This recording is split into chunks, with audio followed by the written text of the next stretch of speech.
سلام الله عليكم العشرين. اليوم نبداو عاوتاني قصة جديدة، رحلة جديدة غادي نسافرو فيها الجميع. لكن قبل ما نبداو هاد القصة بغيتكم تركزوا فيها مزيان، حيت فيها بزاف ديال الاحداث. ولا بغيتو ديروا معايا المزيان كيف العادة، ديروا شي تعليق زوين وشاركوا الفيديو مع صحابكم باش تكبر الكليكة ونزيدوا بالكريسة لقدام. قصتنا اليوم على واحد السيدة سميتها جون سيفن من ميريكان. كانت راجعة من خدمتها في امان الله حتى وصلت قدام باب دارها. مع الحلالية تحل الباب تضرب في راجل غريب جالس في الصالون وشاد الفردي. غير شاف داك المنظر ما عرفاتش كيفاش تصرف، وبقات كتطلب وتزوق فيه: عافاك غير ما تقتلنيش، واي حاجة عجباتك في الدار غير خدها. ما تسوقش لكلامها وتيرا فيها وجابها ليها في كرشها، والدم كيخرج وطاحت بقات تغوت. المجرم غير شاف الدم نازل من كرشها وهو يهرب. جوليا اش دارت بهاد اللحظة؟ جبدات التليفون من جيبها واول واحد صونات ليه راجلها. كتصوني والو راجلها ما كيجاوبش، وهي تصوني ليه التليفون الخدمة والو حتى هو ما كيجاوبش. كان خارج من الخدمة وجاي للدار، مع وصلها اللي وصل كيلقى مرتو طايحة في الجردة قدام الباب. هزها بالطوموبيل ديريكت للسبيطار ايرجونس. وصلت للسبيطار دخلوها دقائق قليلة كيخرج طبيب ويقول لراجلها بلي مرتك ماتت. هاد الراجل عيط للبوليس، جاو البوليس: اشنو واقع سيدي؟ قال لهم: جيت من الخدمة ولقيت مرتي طايحة في الجردة وشادة كرشها والدم كيسيل منها وما عرفش شنو واقع. هزيتها ديريكت للسبيطار، وحنا في الطريق كتعاود ليا اش واقع، وقالت لي اللي قتلني هو بيري. البوليس قالوا ليه: بيري اش؟ واش ما قاتلكش كنيتو؟ قال لهم: كانت كتهضر غير بزز وقالت غير بيري. ما دهشرت ما فكرتش نسولها بيري اش. قالوا لي: وهاد بيري واش عمرك سمعتي بيه في حومتك، ولا فايت لمرتك ذكرات ليك هاد الاسم؟ بقى كيفكر شويه وهو يقول لهم: اييه، كانت بعض المرات كدلعني بيري او بيريري بحال هكا. البوليس استغربوا منه وقالوا لي: واشنو دابا انت هو القاتل؟ هو يقول لهم: لا الله يهديكم، انا كنعاود لكم اشنو واقع باش نعاونكم نلقاو المجرم وانتم باغيين تتهموني.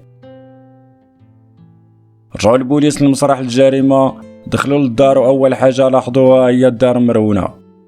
عيب يدخلوا ليها كيلقاوها مرونه والحوايج على الارض، الحاله كتبين باللي داخل شي حد اخر للدار وفتشها مزيان. وحتى من ضربات الفردي جات من الصالون، والبيبان ما مفروعينش، يعني تحلوا بالساروت. وهادشي كيعني ان هاد المجرم اللي يدخل شي واحد من هاد الدار، وهنا اول واحد يشكو فيه هو راجلها. شدوه هبطوه معاهم للاكاب. من بين الادله اللي خداو معاهم واحد الرساله مبعزه كانت شادها مرتو في يديها، وهاد الرساله لقاتها جوليا محطوطه قدام باب الدار، وقبل ما تحل الباب خدتها وقراتها. واشنو مكتوب في ديك الرساله؟ اسمحي لي بزاف مرتي العزيزه، ما كنت كنتصور ان توصل الحاله لهذا المستوى، لكن غير اسمحي لي بزاف، راه ما عندي الاختيار الثاني. حبيبك بيري، وكلمه اخرى ما كانتش باينه بالدم. وقالوا راجلها: قول لنا فين كنتي فاش وقعت الجريمه؟ ياك كانت كتصوني عليك ما كتجاوبهاش؟ قال لهم: بالفعل صونات عليا، ولكن كنت في الطريق ما سمعتوش، وملي وصلت لقيتها مضروبه وطايحه على برا، وزيتها جبتها للسبيطار. الضابط: هادشي اللي كتقول ما فهمش وغير مقنع، والادله كلها ضدك، غير جينا ديريكت وقول لنا اش واقع. والو ما بغاش يقول لهم والو، وكيحلف لهم باللي ماشي هو القاتل. البوليس كيديروا التحريات ديالهم ومشاو لفين الخدام، قلبوا البيرو ديالو، هنا كانت الصدمه. لقاو السيديات مسجل فيهم صوت مرتو وهي كتهضر في التليفون في الدار. السيد كان حاط في الدار جهاز تسجيل المكالمات، واي هضره كدور في الدار كتسجل. ومن بعد ما استمعوا ليهم البوليس لقاو هاد جولي كتخون راجلها، وقالوا واقيلا لقينا الدافع اللي خلى راجلها يقتلها، خصوصا فاش جابوا اخت جولي، وعلى فكرة اختها التوأم ديالها وكتشبه ليها بزاف. سولوها واش كاينين شي مشاكل بين اختك وراجلها، قالت لهم واه كاينين مشاكل بزاف، ومن بينها اختي حصلت راجلها داير شي علاقه غير شرعيه، ومن فوق هادشي كنا عارفين بلي حاط اجهزه تسجيل في الدار. وقالت لي اختي جولي مادام عرفنا كيسجل اش بان لي كنفقصوه ونقهروه، تبقي تسوليني مره على راجلي ومره على حبيبي، كنا كنمثلو عليه حيت عارفين كيسجلنا وكيسمع التسجيلات ديالنا. دخلوا تاني الراجل قالوا لي اعترف الله يرحم لك الوالدين، طلقنا نمشيو بحالنا، تنحلف لكم الله ماشي انا، فعلا انا شكيت فيها وكنسجل المكالمات ديالها، ولكن عمري نويت نقتلها.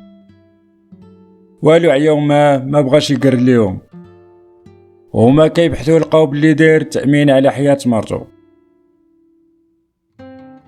وقالوا لي هاد الخطة قديمة، اي واحد فيكم كيدير تأمين على مرتو من بعد يقتلها باش يستافد من التأمين.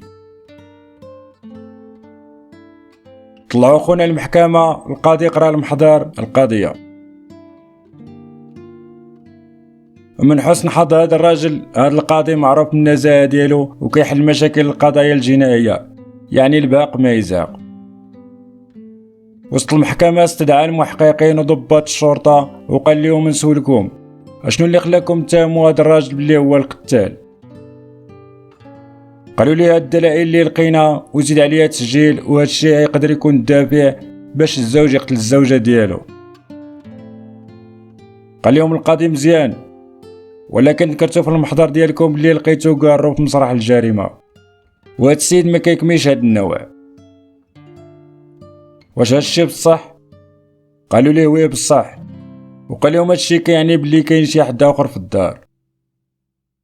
البوليس قالوا للقاضي ممكن يدير هاد الخدعة باش يتلفنا ويبعد الشبهة عليه. طلب منهم داك القاضي يرجعوا للدار يعاودوا البحث، لكن قبل ما يمشيو قال لهم بغيتكم تفحصوا ديك الرسالة مزيان واش كتنطبق مع قتل الزوج ولا لا. وفعلا مشاو هزوا الرسالة، ولكن المشكل هاد الرسالة عامرة كلها دم، والدم كيمسح المداد. وداو المختبر بقاو يبحثوا ويحققوا، وبانت واحد السمية تانية جونز. دابا لقاو السمية كاملة جونز بيري. ايوا بقاو كيقلبوا في ديك الولاية على شكون اللي سميتو بهاد الاسم، وبعد بحث طويل بالفعل لقاو واحد السيد بهاد الاسم. استغربوا البوليس، وهاد السيد عنده سوابق في الاغتصاب وساكن في الولاية فين ساكنة جولي سيفن الضحية. مشاو عنده لفين ساكن باش يشدوه، ما لقاوهش، رجعوا ليه مرة اخرى ما لقاوهش، بقاو كيقلبوا عليه ويقلبوا فين كيخدم، لقاو بلي كيخدم بالناي، وداروا عليه العسا يومين ما رجعش للدار، وقالوا هذا يمكن مخبي في الدار. هجموا على الدار ودخلوا للدار وفتشوها كامله، هزوا لك بالمفاجاه لقاو خونا مجبد فوق واحد السداري وحط لصقات النيكوتين في صدرو. قالوا لي واش انت حي ولا ميت؟ يومين هادي وحنا كندقوا في الباب وما بغيتيش تحل لينا. قال لهم انا ما مساليش ليكم، كنت كندير واحد العمليه وخاصني نسالي منها. قالوا لي هنا عمليه كدير؟ قال لهم كنوجد راسي باغي ننتحر. قالوا لي باش باغي تنتحر؟ قال لهم بلصقات النيكوتين. او كيفاش تموت بالنيكوتين وانت حاط 4 لصقات؟ قال لهم باغي نموت شويه بشويه. شكون في واقيلا هذا احمق. المهم هزوه معاهم وداوه للمركز البوليس باش يستجوبوه ويحققوا معاه. وفي هاد اللحظه جاتهم النتيجه ديال بحث الادله الجنائيه ديال ديك الرساله باللي ماشي بخط الزوج، والاسم اللي لقاو في الورقه جونز بيري. قالوا لي اجي انت علاش قتلتي جولي؟ باغيين غير يجبدوا ليه اللسان، هو يصدمهم قال لهم والله الا انتما اكبر مكلخين، وبقى كيغوت عليهم. قال لهم انا كتبت لكم سميتي لتحت، علاش تعطلتوا ما جيتوش عندي في ساعه؟ فشلهم. سولوا واحد الضابط علاش قتلتيها؟ واش كتعرفها؟ واش عندك شي علاقة معها؟ قال لهم لا ما كنعرفهاش وما عندي حتى علاقة بها. وقالوا لهم اللي ما كتعرفهاش علاش قتلتيها؟ هو يقول لهم واسمعوني وعطوني ودنكم مزيان، انا نعاود لكم القصة. انا كيف ما كتعرفوا عليا متهم قابل بجوج قضايا اغتصاب، جوج بنات. سرقت الاولى واغتصبتها وشدوني وحكموا عليا وخرجت.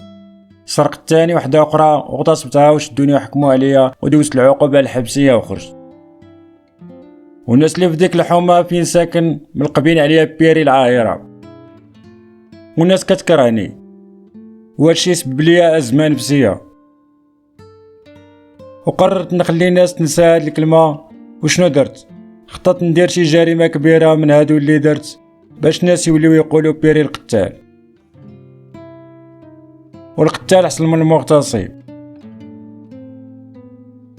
ايوا واختاريت الدار اللي ندخل ليها عشوائي، بحكم انا بناي كنعرف كيفاش ندخل للديور بالفن. ايوا دخلت وهزيت معايا السلاح ودخلت لقيت الدار خاوية. نط بقيت كنرون اليوم في الدار ونهرس الموان وكنقلب ليها بحوايجها. ودرت شويه د البحث على ما يجيو، لقيت بلي سميت السيده اللي ساكن هنا سميتها جولي. وقلت مع راسي ندير لكم مقلب، نكتب الرساله ونختم الرساله بجون سبيري اللي هي سميتي. وفي الاول قلت نصدمها شويه، نحط ليها الرساله قدام باب الدار، تقرا الرساله تحل الباب ونقتلها. من بعد جيو نتوما وتقراو السميه ديالي وتجيو تاخذوني، وناس تعرف بلي انا قتال وتمحي فكره داك اللقب اللي كيلقبوني به. ايوا الصدمه الكبيره حكموا على خونا بالاعدام، لكن لحد الساعه مازال ما نفذوا داك الحكم، حيت ما بقاش حكم الاعدام في ديك الولايه فاش كاين في ميريكان. وغير باش تعرفوا الاخوان راه ماشي كلشي ميريكان ما بقاش فيها الاعدام، راه مازال في بعض الولايات. وإلى هنا تنتهي حلقتنا مستمعينا الكرام، إلى الحلقة المقبلة إن شاء الله.